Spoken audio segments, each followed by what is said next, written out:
दोस्तों नमस्कार। हम सीआरपीसी के नोट्स तैयार कर रहे हैं, तो इसमें हमने 94 तक कर लिया था। अब 95 से शुरू करते हैं। तो सबसे पहले लेते हैं सेक्शन 95। 95 कहती है कि कुछ प्रकाशन की जब्ती की घोषणा और उनके लिए तलाशी वारंट जारी करने का अधिकार।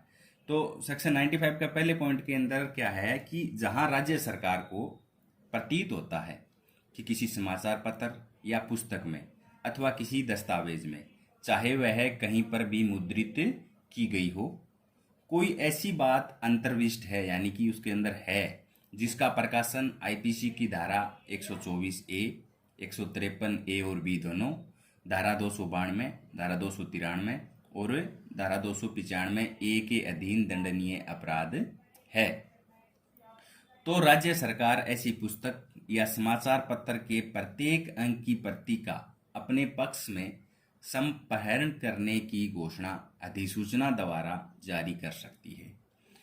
उसके बाद प्रक्रिया है कि पूरे भारत में कोई भी पुलिस अधिकारी उसको जब्त कर सकता है, अभिगृहित कर सकता है, और कोई भी मजिस्ट्रेट जो इसके लिए सब इंस्पेक्टर रैंक या फिर उससे ऊपर रैंक के पुलिस अधिकारी को क्या है, तलाशी वारंट जारी कर सकता है। ये कहती है सेक्शन 95।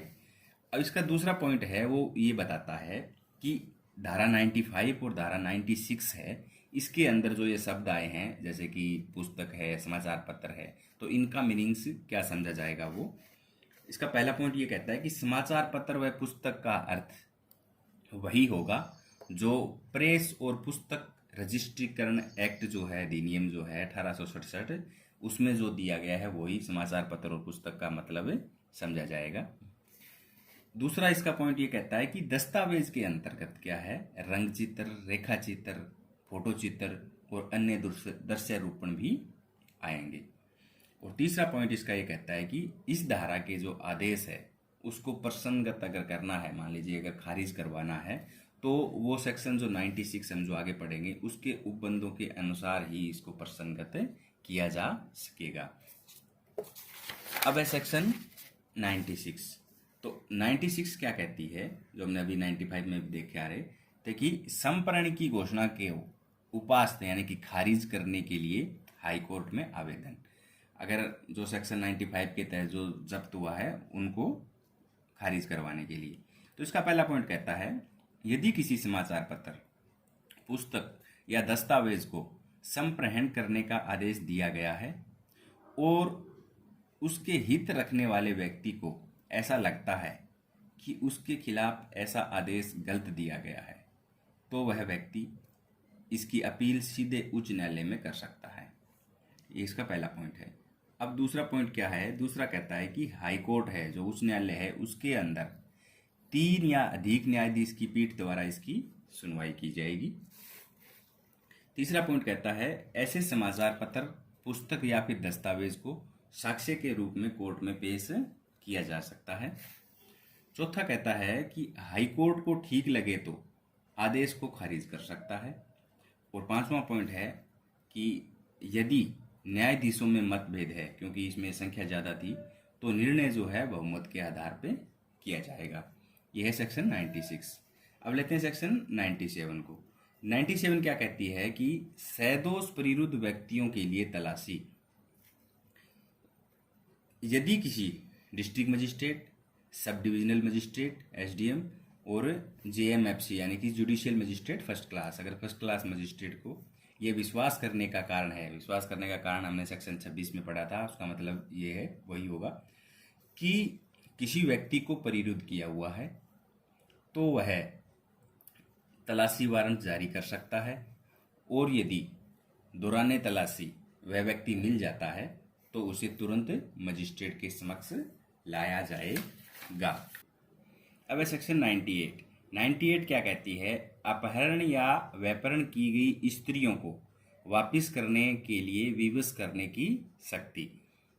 तो इसमें भी सेक्शन 97 की तरह वही सिस्टम है कि यदि किसी डिस्ट्रिक्ट मजिस्ट्रेट, एसडीएम या फिर जेएमएफसी यानी कि जुडिशियल मजिस्ट्रेट फर्स्ट क्लास को यह सूचना मिलती है कि किसी स्त्री या फिर कोई बालिका जिसकी आयु 18 वर्ष से कम है किसी विधि विरुद्ध प्रयोजन के लिए परिरुद्ध किया हुआ है, तो वे तुरंत स्त्री को स्वतंत्र करने व बालिका को उसके विधि पूर्ण संरक्षक के पास भिजवाने का आदेश कर सकते हैं, और यदि ऐसे आदेश के पालन में बल प्रयोग आवश्यक है तो बल प्रयोग भी करवा सकते हैं।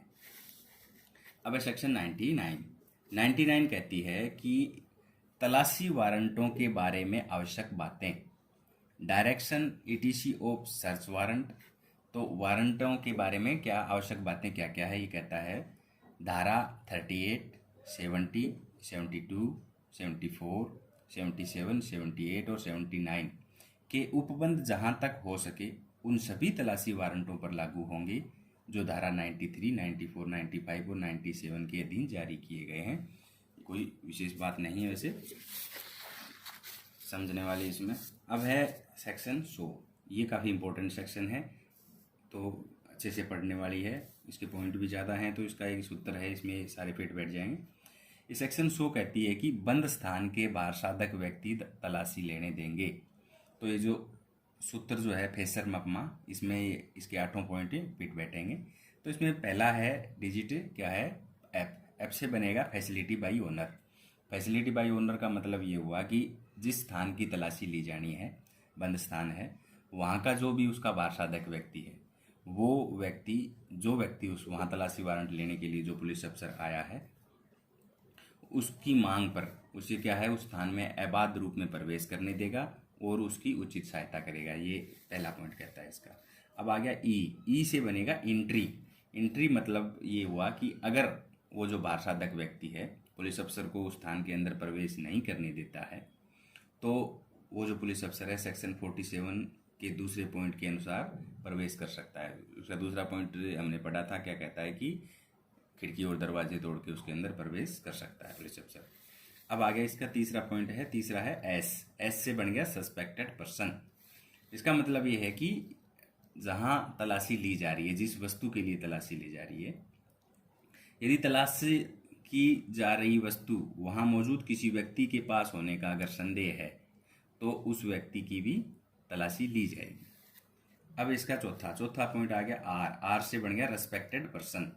मतलब तलाशी है हो रही है, तलाशी के दौरान उस एरिया के या फिर अन्य एरिया के 2 व्यक्ति साक्षी के रूप में रहने के लिए आदेश दिया जा सकता है।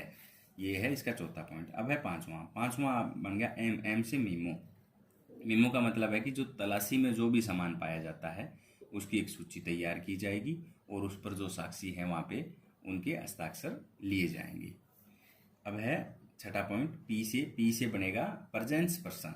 मतलब जो सूची हमने तैयार करी थी अभी जो 5वें पॉइंट के तहत, उस सूची की एक कॉपी वहाँ जो अधिभोगी व्यक्ति है वहाँ का, उस व्यक्ति को या फिर उसकी तरफ से जो भी व्यक्ति वहाँ उपस्थित है उस व्यक्ति को उसकी एक कॉपी दी जाएगी। अब इसका सातवां पॉइंट कहता है, फिर मीमो आ गया। मीमो का मतलब ये है कि हमने जैसे तीसरे पॉइंट में सस्पेक्टेड पर्सन की तलाशी ली थी, उसके अनुसार धारा 3 के अनुसार तलाशी किए गए व्यक्ति से पाए गए सामान की सूची की एक कॉपी उस व्यक्ति को दी जाएगी। अब आ गया आठवां पॉइंट बच गया ए से बनेगा एक्शन का मतलब यहाँ है कि जो व्यक्ति हमने साक्षी के लिए जिन व्यक्तियों को कहा था उन्होंने मना कर दिया और वो कोई बिना रीजन के वहाँ मौके पे खड़े नहीं होते हैं, तो उनके खिलाफ हम 187 आईपीसी के तहत कोई व्यक्ति बिना किसी उचित कारण के साक्षी बनने से इनकार करेगा तो उसके खिलाफ एक्शन लिया जा सकता है। तो आज हम ये सेक्शन 95 से लेकर सेक्शन 100 तक का पढ़ा है नोट्स तैयार करने के लिए। धन्यवाद।